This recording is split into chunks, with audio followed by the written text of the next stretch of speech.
Bismillahirrahmanirrahim. Assalamu alaikum साथियों. Here I am Mrs. Anila Imran and you are watching UV Educational Center.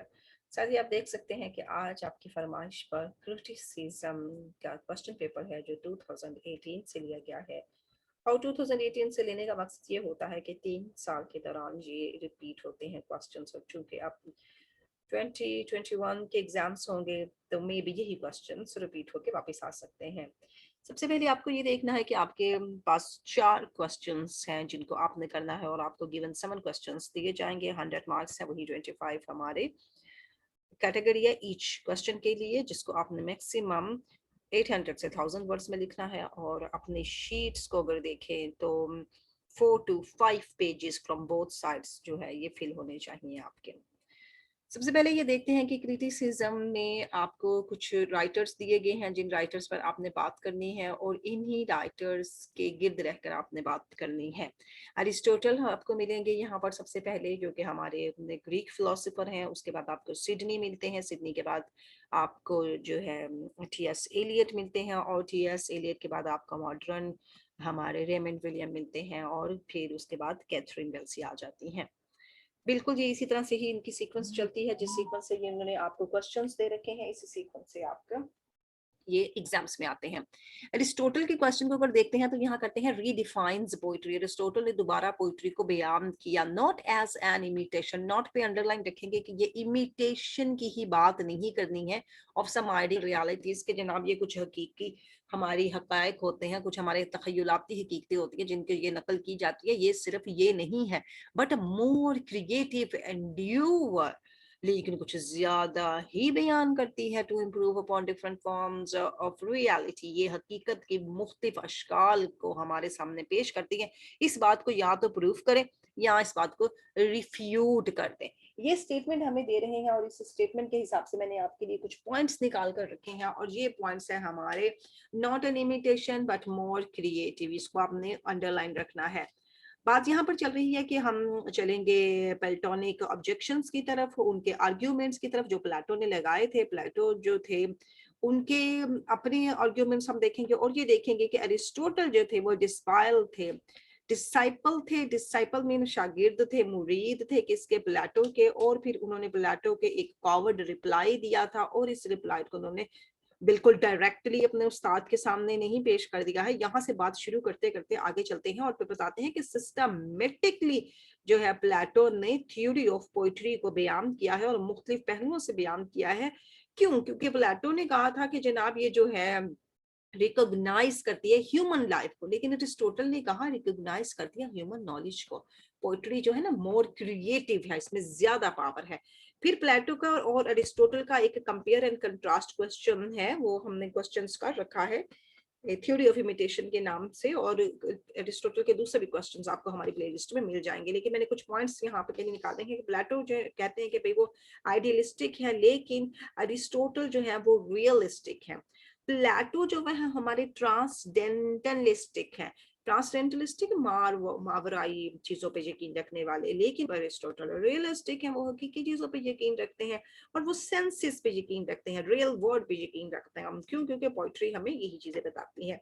फिर प्लेटो ने compare किया है poetry को पेंटिंग के साथ, लेकिन अरिस्टोटल ने कंपेयर किया है पोइट्री को म्यूजिक के साथ। प्लेटो कंडेम करते हैं पोइट्री की, लेकिन एरिस्टोटल कहते हैं कि पोइट्री जो है वो जस्टिफाई करती है हमारी रियल वर्ल्ड को, हमारी इंटेलेक्चुअल कंडीशन को, हमारे इमोशंस को। तो ये इसमें से मोर क्रिएटिव है।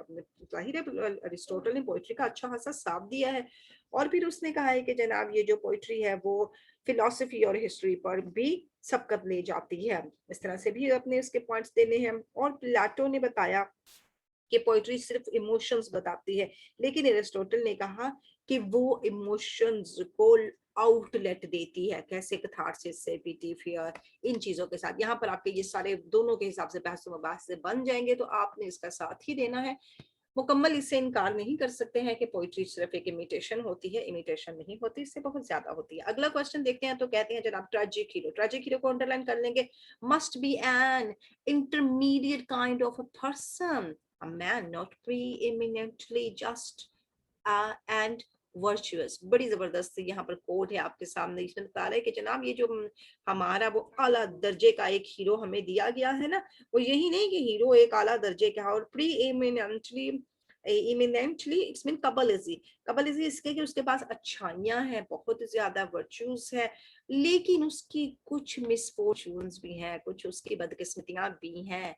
However, is brought upon him by wise or depravely but by some error of judgment। ये पूरी एक कोटेशन उसने आपको दे दी है कि ट्रेजिक हीरो की क्वालिटीज बता दे, ट्रेजिक हीरो को कहाँ कहाँ से प्रॉब्लम पेश आती हैं। तो आपने बताने हैं कि जनाब फंक्शन ऑफ ट्रेजेडी कहाँ से अरोज होते हैं, इमोशन से होते हैं, पिटी एंड फियर से होते हैं, और स्पेक्टेटर के अंदर ये चीजें उभारी जाती हैं। उसके बाद जो ट्रेजिक हीरो होता है वो ना सिर्फ गुड होता है, बल्कि उसको सिर्फ गुड बताना है, और उसको इतना भी गुड नहीं बता देना है कि वो सेंट ही लगे हमारे सामने, एक दरवेश ही लगे। जनाब दरवेश के साथ कुछ हो गया है तो हमें उसका दुख जरा डिफरेंट किस्म का होता है, लेकिन गुड होना चाहिए but not too good, not too perfect. क्यों नहीं होना चाहिए? उसके अंदर कुछ फॉल्स होने चाहिए, कुछ उसके अंदर इम्परफेक्शंस होने चाहिए, उसको प्रॉस्पेरिटी से एडवर्सिटी की तरफ आना चाहिए। इसके साथ साथ उसके अंदर जो जो ही वो फॉल करता है तो फिर हमारा अरोज होता है पिटी एंड फियर उसके साथ। जब पिटी एंड फियर अरोज होता है तो फिर हम उसके साथ अपनी स्टोरी को आगे लेकर जाते हैं। एलिजाबेथियन ट्रेजेडी को देख लें कुछ, और ग्रीक ट्रेजेडी को देखें, इनका कुछ कंपेयर एंड कंट्रास्ट करें और फिर अपने कोटेशंस डालें उसके हिसाब से।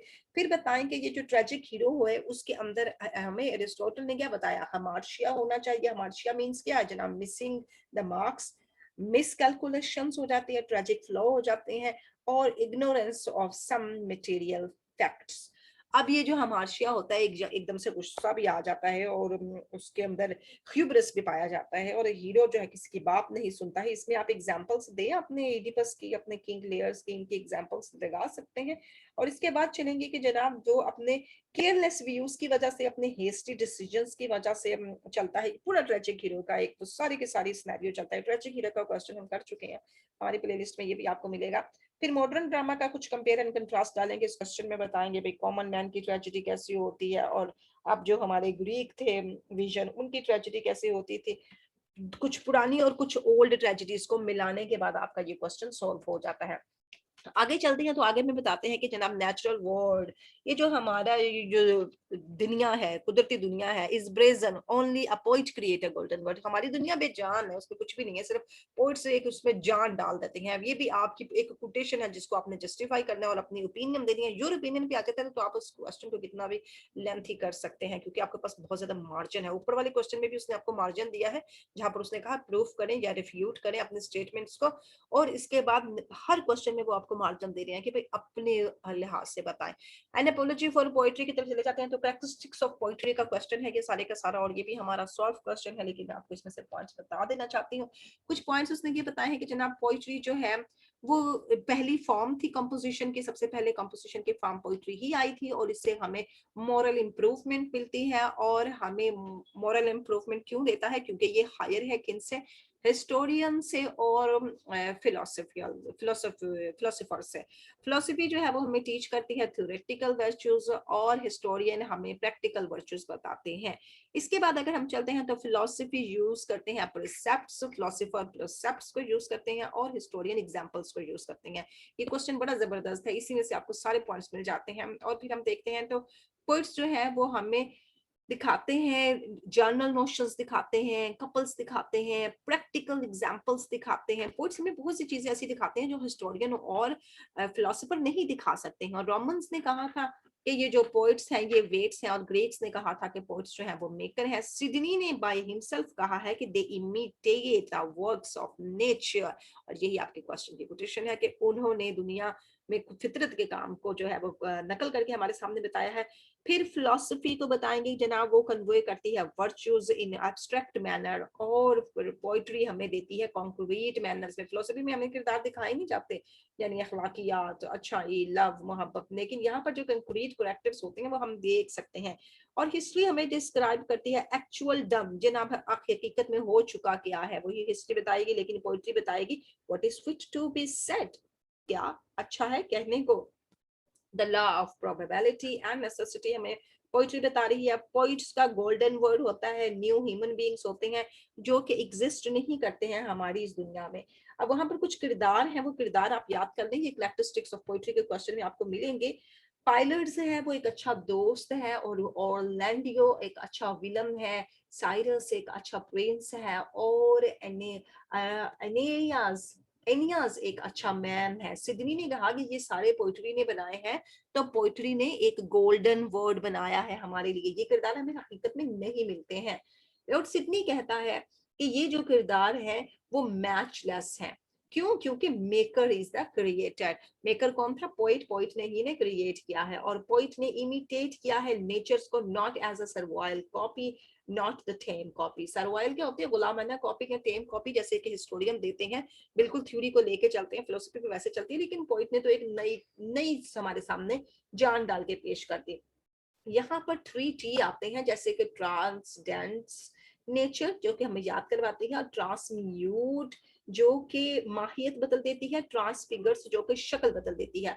अब यहाँ पे ट्रांसडेंस को लेकर आप चलेंगे कि वो नेचर जो हमें याद करवाती है उसको पोइट ट्रांसम्यूट करता है, और फिर ट्रांसफिगर करके उनकी माहियत बदल देता है, उनकी शक्ल और सूरत बदल के हमारे सामने पेश कर देता है। फिर पोइट्री क्या करती है? टीच अस डिलाइट, और हमें डिलाइट के साथ साथ वो टीच भी करती है, और डिलाइट भी करती है। काइंड ऑफ पोइट्री जो है हम उसको हम डिस्कस करेंगे। पर्सनल पोइट्री आ जाती है, एलिजिक पोइट्री आ जाती है, कॉमिक आ जाते हैं, स्टाइरिक पोइट्री आ जाती है। इसके साथ साथ हमें ट्रेजिक पोइट्री, हीरोइक पोइट्री, और पोइट्री की जो भी मुख्तलिफ किस्म की आपके पास कंडीशंस हैं वो आप बताएंगे जनाब। आप इस क्वेश्चन को भी हमने अच्छा खासा तफसील से डिस्कस कर लिया। आगे चलते हैं तो टीएस एलियट की बात चल रही है। टीएस एलियट की तरफ देखेंगे तो इन्होंने जो हमें थ्योरी दी थी वो इम्पर्सनैलिटी ऑफ पोइट्री की तरफ बात चलती है हमारी। इम्पर्सनैलिटी ऑफ पोइट्री के भी कुछ पॉइंट्स हैं आपके लिए निकाल के रखे हैं। अब यहाँ पर इन्होंने कहा है how is it relevant to some of the modern poetics text. किसी टेक्स्ट का हवाला भी दें जो आपने रेड कर रखा है ऑलरेडी, तो आप इसके साथ डिफरेंट टेक्स्ट के हवाले दे सकते हैं। मॉडर्न पोइट्री में रेमंड विलियम की बात कर सकते हैं, उसने जैसे कहा, और टीएस एलियट ने जैसे कहा, इन दोनों को देखकर थ्योरी अपनी दे सकते हैं। इन्होंने जनाब कहा है कि ये इम्पर्सनैलिटी वाला क्वेश्चन भी हमारा सॉल्व है, आपको प्लेलिस्ट में मिलेगा। Poet must be as impersonal as a scientist. Scientist की तरह impersonal होना चाहिए. The emotions and passions of the poet must be depersonalized. ये सारी quotations मैंने निकाल के रखी थी। Eliot says the moral perfect the artist, the more perfect the artist, the more completely separate in him will be the man who suffers and the mind which creates. अपनी जात से बालातर होके बात करेगा. The personality of the poet is mere सेप्टिकल होनी चाहिए, सिर्फ बताने के लिए जरिया होनी चाहिए, अपनी जात का अक्स नहीं होना चाहिए। और पोइट को क्या होना चाहिए? कैटलिस्ट होना चाहिए, because catalyst in a chemical reaction. वो बस जरा सा कतरा अपने दिमाग की बात का थोड़ा डाल दे तो एक रिएक्शन खड़ा हो जाए। एलियट कहते हैं कि और नेक्स्ट क्रिटिसिज्म जो है, सेंसिटिव अप्रिसिएशंस जो है वो डायरेक्टली हो सकती है, not upon the poet but upon the poetry. हम पोइट पे नजर नहीं डालेंगे, हम पोइट्री पे नजर डालेंगे। ये जो हमारे नीचे पोएम आने वाली है वो कुछ इसी तरह से कहती हैं कि पोइट की पोइट्री को देखो, पोइट की लाइफ को मत देखो, उसकी जिंदगी से बाहर आ जाओ। यही बता रहे हैं कि the job of a critic is to see the poetry, not the personality of the poet. ये इम्पर्सनालिटी की सारी कोटेशंस है। Poetry is organisation rather than inspiration. Poetry जो है वो मुनज़्ज़माना निजाम है हमारे सामने, इससे पहले कि पोइट्री हमें कुछ दिल उभारने को दे, कुछ हमें कहेगा भी ऐसा करना है। इम्पर्सनैलिटी सारी कोटेशंस उसमें आपके सेट हो जाते हैं। अब देखते हैं, the greatness of the poem depends upon the intensity of the process of the poetic composition. अगर अच्छी पोएम बननी है तो वो कंपोजिशन पे डिपेंड करती है, शायर की लाइफ पे डिपेंड नहीं करती है। One who has the historical sense feels that the whole of the literature of the Europe from Homer of his own day, पूरी अपने होमर से लेकर उसकी अपनी जिंदगी तक, including the literature of his own society को भी शामिल करें। होमर की जिंदगी से लेकर अपनी जिंदगी, अपनी सोसाइटी, सबको शामिल करें और फिर क्रिएट करें एक इम्पर्सनैलिटी। अब इसके बाद इन्होंने कहा the poet has to do work hard, उसको बड़ा मेहनत से काम करना है। कीप इन माइंड, दिमाग में रखें, and trends of the different eras, मुख्तलिफ इलाकों में होने वाले, मुख्तलिफ जमानों में होने वाले डिफरेंट एरास, उसके ट्रेंड्स को अपने माइंड में रख के उसने इम्पर्सनैलिटी से काम लेना है। एलियट ने कॉन्सेप्ट दिया है ट्रेडिशंस का, और एलियट ने हमें कॉन्सेप्ट दिया कि डायनामिक वन होनी चाहिए। डायनामिक होती है मुतहर्रक होनी चाहिए, एक जगह रुकी नहीं होनी चाहिए कि आपकी ट्रेजेडी यहाँ आके रुक गई है, ग्रीक है तो ग्रीक पे फंस गए आप, नहीं, अब आगे चले, मुतहर्रक हो, आगे लेके जाए। और एक्चुअली हमें टोटली चेंजेस बताएं, ग्रोइंग बताएं, बिकमिंग डिफरेंट बताएं कि भाई तब्दीलियां आ रही हैं। इसमें एक इनकी बहुत ही और अच्छी जबरदस्त किस्म की कोटेशंस आती हैं, the relation between the past and the present reciprocal. इस रेसिप्रोकल क्या है, उसमें सिर्फ बाहमी ताल्लुक है पास्ट और प्रेजेंट के दरमियान, और पास्ट डायरेक्ट्स, पास्ट जो है हमें डायरेक्ट्स करता है एंड गाइड्स करता है, और प्रेजेंट जो है हमें अल्टर करके बताता है the modification of the past, के पास्ट को किस तरह से तब्दील कर लिया गया है। इसमें ये भी इनकी कोटेशन निकलती है कि हमें पोइट्री जो है वो पर्सनालिटी नहीं बताती है बल्कि इम्पर्सनालिटी बताती है पोइट की। इस तरह के मुख्तलिफ कोटेशंस आप ले लें और इन कोटेशंस को शामिल करने के बाद अपना ये क्वेश्चन जो है उसको कंप्लीट कर दें। Poetry is not a turning loose of emotions, but an escape from emotions. It is not the expression of personality, but an escape from personality. जब आप अच्छी सी कोटेशन के साथ अपना सवाल जो है उसका एंड अप कर देते हैं तो भी आपके बड़े जबरदस्त मार्क्स बनते हैं, और इन मार्क्स के साथ फिर आपको अच्छी डिटेल्स, अच्छे मार्क्स मिलते हैं। अगला क्वेश्चन देखते हैं, तो modern tragedy is not what happens to the hero but what happens through him. बात वही करके हैं, अब यहाँ पर ये बात टोटली डिफरेंट है। क्यों डिफरेंट है? क्योंकि अरिस्टोटल ने कहा कि हीरो को बताएं, इसने कहा हीरो को नहीं बताएं, हीरो के जरिए जो माशरे में हुआ उन चीजों को बताएं। यहाँ पर आप जाएंगे तो आपका क्वेश्चन है डिस्ट्रक्शन ऑफ हीरो, उस क्वेश्चन के पॉइंट्स आपके यहाँ पर निकलते हैं, और इसके बाद आपने रेमंड विलियम को बताना है कि रेमंड विलियम ने बड़ा डीप डिग्स किया है पोइट्री को पास्ट से लेके प्रेजेंट तक, और इन्होंने बॉडी ऑफ लिटरेचर के अंदर कॉन्फ्लिक्ट थ्योरीज दी हैं अपने, और जो रेमंड विलियम्स की जो थ्योरीज है उनमें मुख्तलिफ तरीकों के साथ उन्होंने बताया कि जनाब ट्रेजेडी किस तरह से डिफरेंट है, ग्रीक ट्रेजेडी किस तरह डिफरेंट है, डिफरेंट एरा की ट्रेजेडी किस तरह डिफरेंट है। पहले जाते थे वो होते थे प्रॉस्पेरिटी टू एडवर्सिटी, और अब होते हैं हैप्पीनेस टू मिजरी। ये इनके चेंजिंग्स हैं। और इसके साथ साथ इनका एक और चेंज आता है जब इन्होंने हेगल और हेगेलियन की थ्योरी को लेकर आगे चलते हैं, और फिर ये बताते हैं कि पहले जो मोरल स्कीम जो होती थी उस पे पोएटिक जस्टिस पे ट्रेजेडी चलती थी, लेकिन अब पर्सनल ट्रेजेडीज हो गई हैं। पहले इथिकल एंड्स होते थे, अब पर्सनल एंड्स होते हैं। अब एक बंदे की जिंदगी पर ही एंड कर दिया जाता है। पहले हम एक हीरो के साथ कन्फाइंड होते थे, लेकिन अब हम माशरे के साथ कन्फाइंड है। छोटी छोटी ट्रेजेडीज जो इन्होंने हमें बताई थी कि रोड के एक्सीडेंट्स और इसके साथ होने वाले मुख्तलिफ हादसा जो हैं वो भी ट्रेजेडी में शामिल हैं, तो हम इनको भी डिस्कस करेंगे। सेकुलर ट्रेजेडी का ये जिक्र कर रहे हैं क्योंकि सेकुलर ट्रेजेडी में ही हम हीरो की तरफ जाते हैं और हीरो की तरफ हमारी पहचान होती है। इसमें इन्होंने रिस्टोर गिलेलियो के, ब्रेटोल ब्रेशेट के जो 6 ड्रामास डिस्कस किए हैं वही 6 ड्रामास आपने यहाँ पर उनमें से गिलीलियो को भी डिस्कस कर देंगे ना तो भी आपकी बात बन जाती है, क्योंकि गिलीलियो ने भी यही किया था कि अपना आपको अपनी थ्योरी बताने के लिए उसने ये बताया था कि अगर गिलीलियो भी अपने आप को फांसी लगवा लेता या वो सजाएं लेके मर जाता तो क्या होता? कुछ नहीं होता, वो थ्योरी वहीं खत्म हो जाती। लेकिन उसके जरिए एक थ्योरी की इब्तिदा पड़ गई और ये थ्योरी की इब्तिदा फिर आगे तक चलती रही। यहाँ पर आपने डिस्ट्रक्शन ऑफ द हीरो के भी पॉइंट्स लगाने हैं, और इसमें आप रेमंड के 3 क्वेश्चन जो है, एक कल्चर वाला है, ये कल्चर वाला क्वेश्चन नहीं है, कल्चर के बाद कॉन्टेम्पररी वाला है, और कॉन्टेम्पररी के बाद रिजेक्शन ऑफ द ट्रेजेडी। ये कॉन्टेम्पररी आइडियाज में आपका क्वेश्चन फिट हो जाता है। और इवन जो ये जो हमारे क्वेश्चंस है करंट नोट्स के वो बड़े जबरदस्त बने हुए हैं। उसके बाद चलते हैं तो बेल्सी एज अ क्रिटिक, इसका कंट्रीब्यूशन बताएंगे। बेल्सी बताएंगे जनाब वो किस किस्म की खातून है, कैसा उन्होंने काम किया है, उन्होंने जिंदगी कैसी बिताई है, उन्होंने क्लोज रीडिंग थ्योरी पर काम किया था, और बेल्सी ने हमें अपने सिग्निफायर्स और सिग्निफाइड की थ्योरी पर काम करके हमें बताया कि ये जो साइंस, सिंबल्स और रेफरेंट, ये जो ट्रायंगुलर थ्योरी हमारी चल रही थी लिंग्विस्टिक्स में, उस पर इन्होंने काम किया था। फिर बेल्सी के बारे में बताएंगे कि उन्होंने कॉमन सेंस की थ्योरी पे भी काम किया है, और बेल्सी एज अ क्रिटिक जो है वो जदीद पहलुओं पर रोशनी डालती हैं, पोशीदा मीनिंग पर रोशनी डालती हैं, और वो जो इकदार होती हैं, तामीरी तश्कील होती हैं जदीद कल्चर में, उन पर उन्होंने बड़ा काम किया है, और ये बड़ी प्रोफेसर हैं। और अभी तक इन्होंने अपनी जो भी थ्योरीज हमें दी है वो पुरानी थ्योरी से डिफरेंट दी है, और इन्होंने फार्डिनल डी सॉसर की थ्योरी को आगे लेकर उस पर काम किया है। ये सारी आप डिटेल्स इसमें बता देंगे। आगे चलते हैं तो पॉइंट के बारे में, पोएम के बारे में एक हमारे पास कुछ पॉइंट्स हैं। अब ये कहते हैं कि क्रिटिकली एनालाइज करें। देखिए, क्रिटिकली एनालाइज करने का मतलब ये नहीं है कि आप इसकी क्रिटिकल अप्रिसिएशन कर कर आ जाएं। आपने इसमें से पॉइंट्स निकालने हैं, आपने इसमें से लिटरेरी टर्म्स निकालनी है, आपने इसमें से वो चीजें निकालनी है जो कि एक क्रिटिक निकालता है। इमेजिनरी निकालें, इसमें से इसकी मुख्तलिफ किस्म की कैटेगरीज बताएं राइटर एग्जामिनर को, इसकी लिटरेरी टर्म्स बताएं, इसमें होने वाली जो मेन आप देख रहे हैं कि जो चीजें आपको दिखाई दे रही हैं वो आपने बतानी है।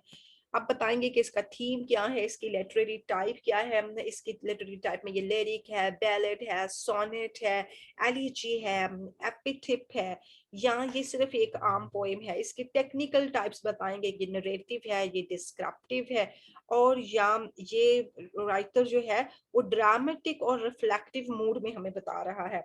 उसके बाद इसकी टून क्या है, ये जो हमारा शायर है, सीरियस है, नॉन सीरियस है, रिफ्लेक्टिव है, डिडक्टिक है, आयरॉनिक है, सटायरिक है, कॉमिक है, ये सारी अपने पॉइंट्स के अंदर बतानी होती है बातें कि उसमें थीम क्या चल रहा है, उसकी लिटरेरी टाइप क्या चल रही है, उसकी टेक्निकल टाइप्स क्या चल रही हैं, और इसका शायर का मूड क्या है, शायर की टून क्या है, शायर का एटीट्यूड क्या है, और शायर की अप्रोच क्या है। उसके एटीट्यूड में आ जाता है कि वो सब्जेक्टिव है या वो ऑब्जेक्टिव है। यहाँ पे लव है, लव की बात कर रहा है तो ये ऑब्जेक्टिव की बात कर रहा है, बैरूनी चीज की बात कर रहा है। आगे चलते हैं तो इसकी रियलिस्टिक है या पेसिमिस्टिक है या ऑप्टिमिस्टिक है। यहाँ पे ये बड़ी रियल किस्म की हमें थ्योरी दे रहा है कि मोहब्बत क्या है, थ्रोन्स बिकम्स रोज, थ्रो थ्रो लव, प्यार के जरिए जो कांटे हैं वो फूल बन जाते हैं, और प्यार के जरिए जो शदीद कड़वी चीजें होती हैं वो वाइन जैसी मीठी बन जाती हैं, और प्यार के जरिए ही ये जो हमारे मुख्तलिफ किस्म के वो जो स्टेक होती हैं वो बिकम्स थ्रोन। स्टेक्स ये जो होती हैं मुख्तलिफ किस्म के ना वो तख्ते होते हैं, वो लकड़ी के तख्ते होते हैं, और उनको मिला दिया जाए तो वो कहता है कि वो तख्त बन जाते हैं। तख्त यानी जिस पे फांसी दी जाती है उससे वो तख्त, तख्त से तख्ता बन जाता है और तख्ता से तख्त बन जाता है। ये वो थ्योरी दे रहा है कि वो फांसी के तख्ते से तख्त बन जाता है अगर मोहब्बत होती है। मोहब्बत होती है, बदकिस्मतियां जो है वो किस्मत की खुशहालियों में बदल जाती है। मोहब्बत की वो सारी थ्योरी दे रहा है, और उसका ये ऑप्टिमिस्टिक मूड है वो हमें जो डिस्क्रिप्टिव बता रहा है ड्रामाई अंदाज में कि जो जलती आग होती है वो खुशहाली की रोशनियां बन जाती है। मोहब्बत के जरिए जो जो होते हैं पत्थर हमारे वो छोटे छोटे से मासूम नरम मुलायम सी जो है बटर की चीजें बन जाती हैं, यानी मक्खन जैसे मुलायम हो जाते हैं।